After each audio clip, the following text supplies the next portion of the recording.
സ്വാഗതം.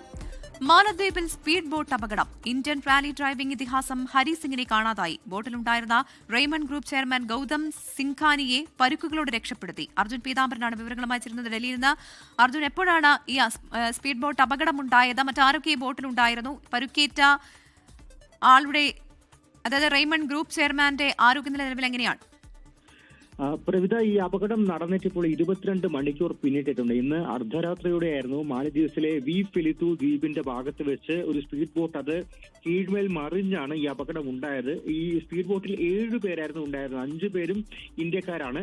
ബാക്കി 2 പേർ, ഒരാൾ റഷ്യൻ വനിത, രണ്ടാമത്തേത് ബ്രിട്ടീഷ് പൗരയായിട്ടുള്ള വനിതയാണ്. ഇതിൽ ഇപ്പോൾ 2 പേരെയാണ് കാണാതായി എന്നുള്ള വിവരം സ്ഥിരീകരണമായി വന്നിരിക്കുന്നത്. അതിൽ ഒരാളാണ് ഇന്ത്യൻ റാലി ഡ്രൈവിംഗ് ഇതിഹാസമായിട്ടുള്ള ഹരി സിംഗ്. അദ്ദേഹം ജെ കെ ടയർ മോട്ടോർസ്പോർട്ടിന്റെയും അതുപോലെ മെഴ്സീഡസ് ബെൻസിന്റെയും എല്ലാം തന്നെ ഒപ്പം നിരവധി റാലികളിൽ പങ്കെടുത്ത് പേരെടുത്ത അതുപോലെ തന്നെ പ്രശസ്തനായിട്ടുള്ള വ്യക്തിയാണ്.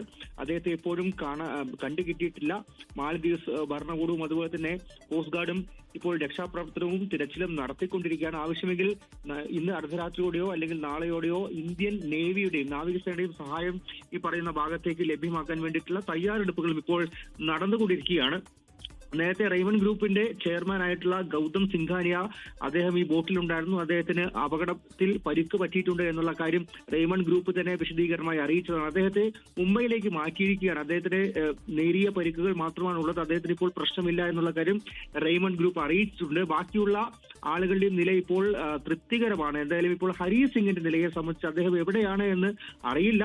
കണ്ടുകിട്ടാത്തത് കൊണ്ട് തന്നെ അദ്ദേഹത്തിന്റെ അവസ്ഥ എന്താണ് എന്നുള്ള കാര്യത്തിൽ വലിയ രീതിയിൽ ആശങ്കയുണ്ട്. പ്രത്യേകിച്ചും 22 മണിക്കൂർ പിന്നിട്ടിരിക്കുകയാണ് ഈ അപകടം സംഭവിച്ചിട്ടുള്ളത് എന്നുകൊണ്ട് തന്നെ എന്തായാലും തിരച്ചിൽ വളരെ ഊർജിതമായി തന്നെ നടന്നുകൊണ്ടിരിക്കുകയാണ്. പ്രവിധ, ലോകത്തെവിടെയായാലും ഏത് സമയത്തും 24 വാർത്തകളും ഓഗ്മെന്റഡ് റിയാലിറ്റി പാക്കേജുകളും എക്സ്പ്ലെയിനറുകളും വിശദമായി കാണാൻ ഞങ്ങളുടെ യൂട്യൂബ് ചാനൽ നിങ്ങൾക്ക് സബ്സ്ക്രൈബ് ചെയ്യാം.